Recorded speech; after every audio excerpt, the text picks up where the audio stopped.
ceerno wi e dow jokkugol Allah komi yahanno koyngal ngal dergiti seeɗa. o wi omo yahanno koyngal ngal dergiti seeɗa. docteur ɓe noon mbi yo reento yaɓɓude heen. doctoreɓe ɓe noon mbi yo reento yaɓɓude heen. beele na newo beele e ɗum newo hande focca fof haade ɗum focca fof. kono noon ceerno wi kono noon allah moƴƴani kam. o wi Allah subhanahu wa ta'ala moƴƴanimo ha tawa o wi haa tawa mi soyaani yiide jeece mon ɗe. o sooyaani yiide jeece men ɗe. allah moƴƴani kam. o wi Allah moƴƴanimo ha tawa mi soyaani yiide jeece mon ɗe. haa tawa o sooyaani yiide jeece men ɗe. malaaɗe ɗe malaaɗe ɗe sabu sikke fof ala. o wi ɗum kam sikke fof alaa. kala kucciɗɗo e ɗeɗo jeece kala kucciɗɗo e ɗeɗo jeece ene jogii limanu no foti fof. ene jogii limanu no foti fof. andat ko ko jeece malaaɓe. o andat ko jeece malaaɓe. jeece tijaniyankoɓe. ko jeece tijaniyankoɓe.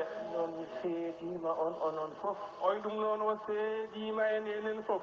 ceeɗottonomi cheikhana ahmada tijani ɗoɗo.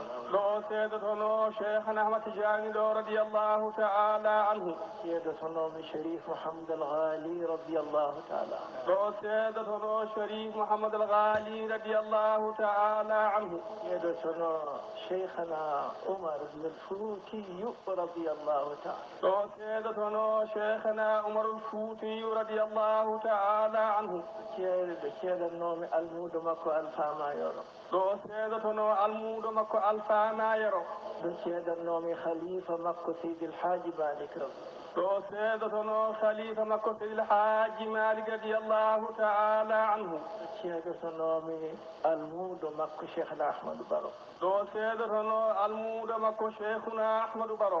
ceeɗonomi almudo makko seydi alhaji mouhamadou ibne saïd. ɗo o seedotono ceerno makko seydi alhaji mouhamadou ibne saïd. ceeɗonomi cheikhna ceerno ahmadou alpha. oɗo seedotono cheikhuna ceerno ahmadou alpha radiallahu taala anhu. seedima on ɗon. ceerno wi seedima en ɗon. seeɗodire moɗon ɗon. o wiine kadi o seedodiri e men ɗon. juurodire moɗon ɗon. o wi o juurodiri e meɗen ɗon. jaɓodire moɗon ɗon. o wiine kadi o jaɓodiri e meɗen ɗon. rasul allahumma salli ala rasulillahi sallllahu